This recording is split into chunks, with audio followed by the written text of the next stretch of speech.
안녕하세요. 온도교회 성도 여러분. 수요일 아침 말씀 묵상 함께 나누겠습니다. 레위기 25장 말씀입니다. 레위기 25장 말씀 전체를 다 읽지는 않고 14절부터 22절까지 말씀만 읽도록 하겠습니다. 제가 세 번역으로 읽습니다. 너희가 저마다 제 이웃에게 무엇을 팔거나 또는 이웃에게 무엇을 살 때에는 부당하게 이득을 남겨서는 안 된다. 내가 내 이웃에게서 밭을 사들일 때에는 희년에서 몇 해가 지났는지를 계산하여야 한다. 파는 사람은 앞으로 그 밭에서 몇 번이나 더 소출을 거둘 수 있는지 그 횟수를 따져서 너에게 값을 매길 것이다. 소출을 거둘 횟수가 많으면 너는 값을 더 치러야 한다. 희년까지 남은 횟수가 얼마 되지 않으면 너는 값을 깎을 수 있다. 그가 너에게 실제로 파는 것은 거기에서 거둘 수 있는 수확의 횟수이기 때문이다. 너희는 서로 이웃에게서 부당하게 이익을 남기려고 해서는 안 된다. 너희는 하나님 두려운 줄을 알아야 한다. 나는 주 너희의 하나님이다. 그러므로 너희는 내가 세운 규례를 따라서 살고 내가 명한 법도를 지켜서 그대로 하여야 한다. 그래야만 그 땅에서 너희가 안전하게 살 수 있을 것이다. 땅은 소출을 낼 것이고 그것으로 너희가 넉넉히 먹을 수 있을 것이며 거기에서 안전하게 살 수 있을 것이다. 일곱째 해에는 씨를 뿌려도 안 되고 소출을 거두어 들여도 안 된다면 그 해에 우리는 무엇을 먹을까 하고 너희는 물을 것이다. 그러나 여섯째 해에 내가 너희에게 복을 베풀어 새 해 동안 먹을 소출이 그 한 해에 나게 하겠다. 여덟째 해, 곧 너희가 다시 씨를 뿌리는 그 해에 너희는 묵은 곡식을 먹을 것이다. 아홉째 해가 되어서 햇 곡식이 날 때까지 너희는 묵은 곡식을 먹을 것이다. 아멘. 이 부분이 저는 되게 어렸을 때 되게 어려웠습니다. 희년이라는 제도가 이제 이해가 안 되는 거죠. 특히나 저 땅을 내가 돈을 주고 샀는데 몇 해 있으면 다시 돌아간다. 이게 이제 개념이 이해가 안 됐었는데 이제는 당연히 이제 이해가 되고 있습니다. 보시면 기본적인 원칙은 이것입니다. 14절. 저마다 제 이웃에게 무엇을 팔거나 또는 이웃에게서 무엇을 살 때에는 부당하게 이익을 남겨서는 안 된다. 조금 더 깊이 있게 얘기를 하자면 경제적인 어려움을 겪는다고 해서 한 형제 자매인 이들을 무시하거나 오히려 더 어렵게 하지 말고 잘 돌봐주어야 한다라는 뜻까지도 이 안에 들어가 있습니다. 왜냐하면 다음에 나오는 걸 보면 희년에서 몇 해가 지나갔는지를 지금 계산을 해서 앞으로 몇 해 동안 또 소출을 얻을 수 있는지를 계산을 하고 그만큼 돈을 주고 희년에는 어차피 그 사람에게로 다시 땅이 돌아갈 거니까 그 남은 날들만큼에 대해서만 이제 대가를 지불할 수 있도록 해라라고 이야기를 하는 겁니다. 그리고 나서 17절에서 다시 한번 이렇게 말씀하시죠.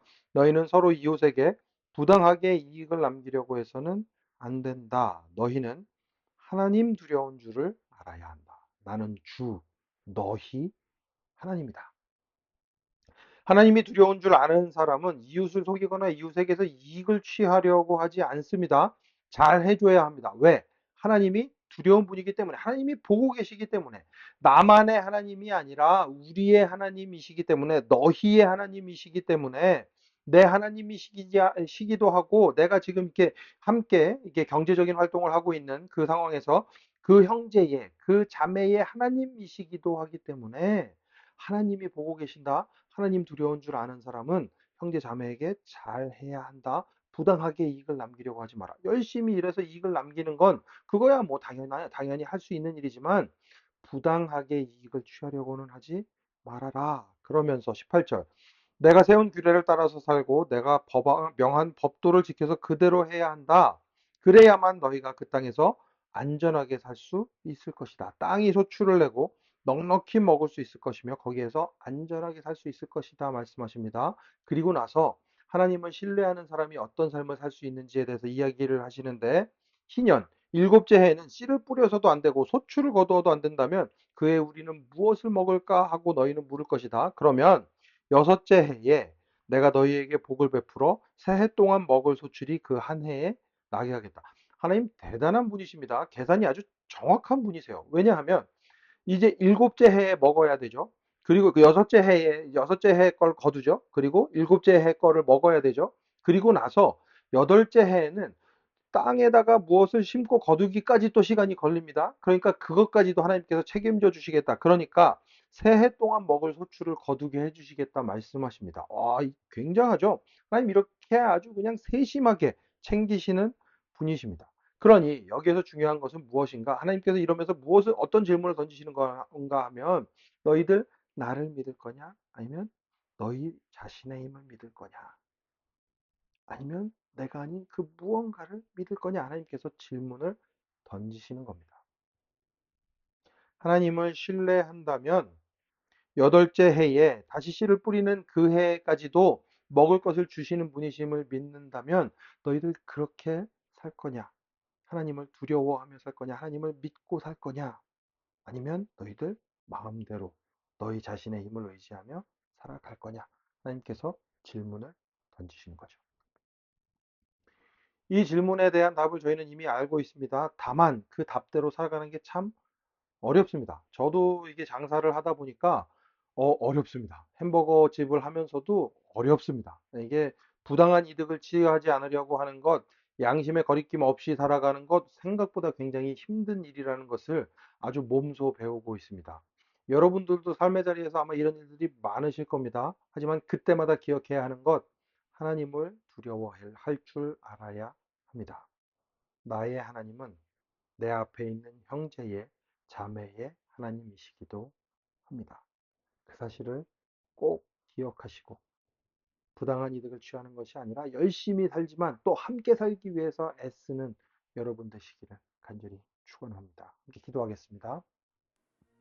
하나님 감사합니다. 하나님께서 얼마나 좋은 분이신지 저희들 다시 한번 확신하고 하나님을 신뢰하고 살아가는 저희들 되도록 지금 저희를 지켜주시고 인도하여 주시옵소서. 세상에서는 자꾸 다른 길이 있다고 이야기를 합니다. 다른 길이 더 좋다고 이야기를 합니다. 그 길에, 그 이야기에 귀를 기울이는 것이 아니라 하나님의 길로 걸어가는, 그렇게 결단하고 하나님과 함께 살아가는 주님의 사람들 되게 하여 주시옵소서. 모든 말씀 예수님 이름으로 기도합니다. 아멘. 오늘도 하나님과 함께 살아가기 위해 결단하고 애쓰는 모든 온도교회 성도 여러분, 오늘도 샬롬입니다.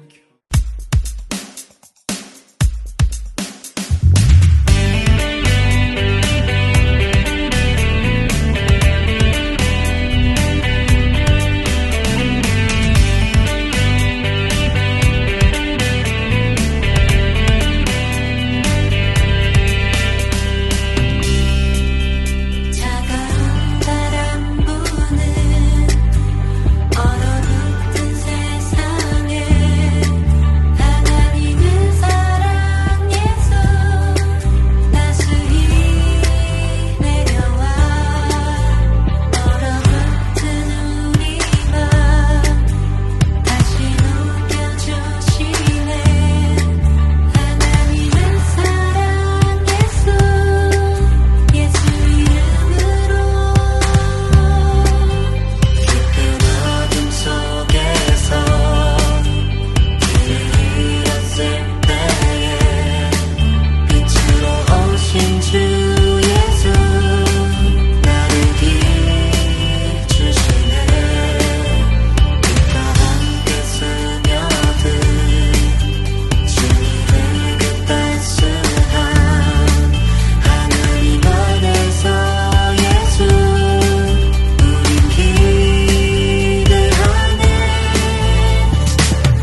우리는